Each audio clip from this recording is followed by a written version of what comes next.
Today, you have the chance to help more than 100,000 people in Knoxville, and it's so simple if you have a little bit of extra cash today. Yeah, we are hosting a telethon to raise money for the United Way, and WBIR 10 News anchor Heather Waliga is here to spotlight some of the 56 organizations that the United Way supports. Good morning, Heather.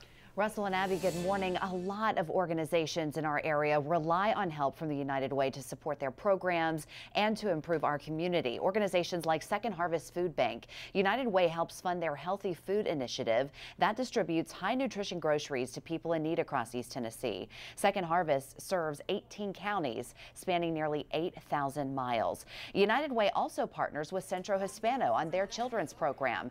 It helps support the needs of Latino students by providing bilingual services and educational support. Centro Hispano's children's program serves children 2 to 18 at 5 Knox County schools.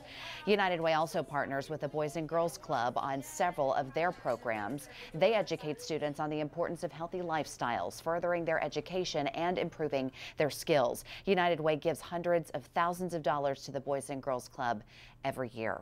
Now, if you'd like to help any of these organizations or the dozens of others that partner with the United Way, it's easy. Tune in tonight to our telethon. Some familiar faces around Knoxville will be answering your call, including Voice of the Vols, Bob Kessling, and Burt Bertelkamp.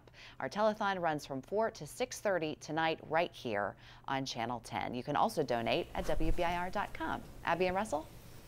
All right, Heather, certainly a very important organization that helps a lot of people. Yes, so many organizations depend on them for this funding, so we've got to help them. All right.